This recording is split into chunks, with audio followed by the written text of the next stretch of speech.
I went home smiling. I even bought my dad's favorite lemon pie on the way there because he kept texting me stupid jokes about my cooking all week. The front door was unlocked. That stopped me cold. My mother never left doors unlocked. Not even during the day. I stepped inside anyway. Mom. No answer. The house smelled strange. Bitter. Like burned plastic mixed with medicine. I remember hearing the clock in the hallway ticking louder than normal. Then I saw my father's shoe near the kitchen table. Only one shoe. I frowned and walked faster. That's when I saw them. My parents were lying on the floor beside the kitchen island. Completely still. The pie box slipped from my hands. I couldn't breathe. My mother's eyes were half open. My father's hand was stretched toward her like he'd tried to reach her before collapsing. I dropped beside them screaming. Their skin felt cold. Not dead. But close. The ambulance lights painted the walls red while neighbors gathered outside pretending not to stare. At the hospital, a gray-faced doctor pulled me aside. They were poisoned, he said quietly. My knees almost gave out. I kept replaying breakfast from 3 days earlier in my head. Then I remembered something that made my stomach tighten. My mother had sounded terrified during our last phone call. And right before hanging up, she whispered my husband's name. I didn't tell anyone what my mother said on that call. Not even my husband. I sat beside my parents' hospital beds for hours pretending my hands weren't shaking every few minutes. Machines beeped softly around us. Neither of them woke up. The doctors kept asking questions. Did they have enemies? Financial problems? Anyone who visited recently? I answered automatically. No. But my mind kept circling back to Daniel. My husband had been acting strange for weeks. Small things at first. Long walks at night. Phone calls he took outside. One evening I walked into our bedroom and he closed his laptop so fast it startled him. I remember laughing nervously. He didn't laugh back. Around midnight I finally drove home to shower. Rain tapped against the windshield the entire way. I felt sick. The house was dark except for the kitchen light. Daniel sat at the table staring at something in his hands. When he noticed me, he folded it quickly. Too quickly. You okay? He asked. His voice sounded normal. That scared me more. I nodded slowly and moved closer. Then I saw the paper sticking halfway beneath his arm.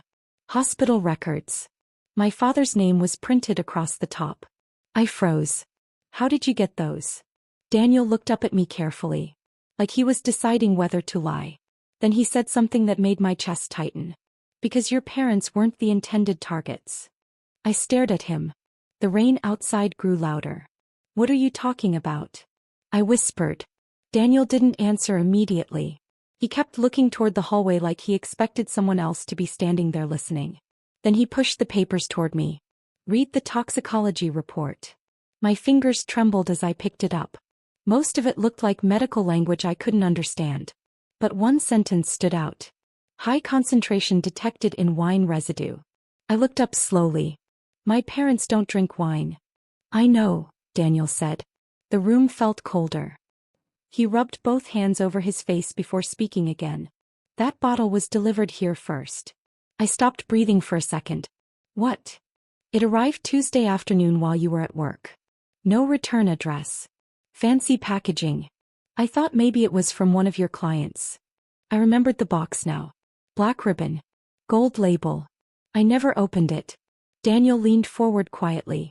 I was going to make dinner that night. I almost opened it for us.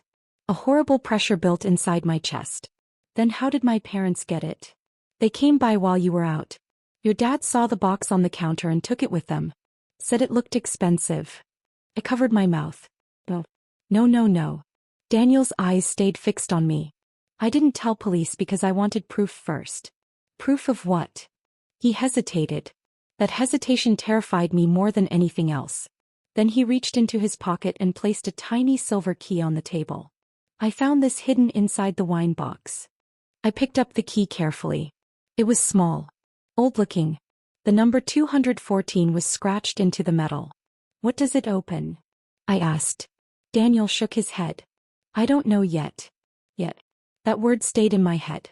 You already checked something, didn't you? He looked exhausted suddenly. Like he hadn't slept in days. I went back to the shipping company tonight. My stomach tightened.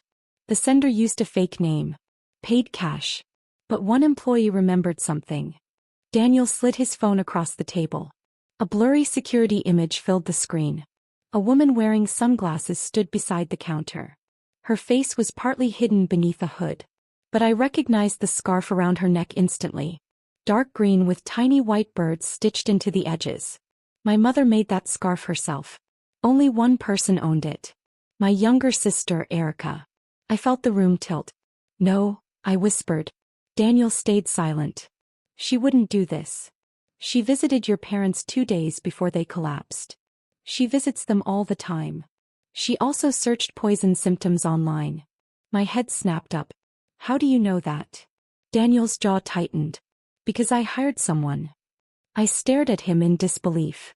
You hired a private investigator? I hired him 3 weeks ago. The air left my lungs. 3 weeks. Before my parents were poisoned. Before any of this. Daniel looked at me with an expression I couldn't read anymore. I thought your sister was planning something. I swallowed hard. What kind of something?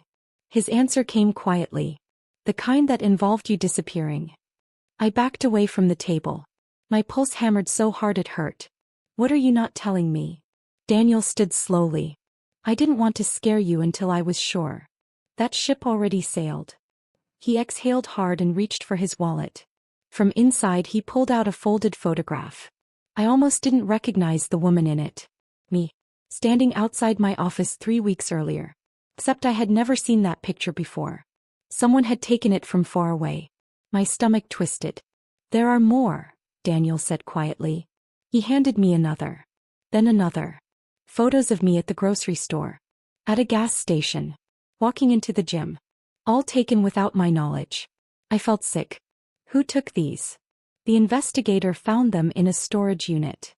My hands started shaking again. Storage unit. I looked down at the silver key still sitting beside the papers. Oh my God. Daniel nodded once. That key belongs to the unit. I sank into the chair. None of this felt real anymore. Why would Erica do this? That's the part one still don't understand. The room went silent.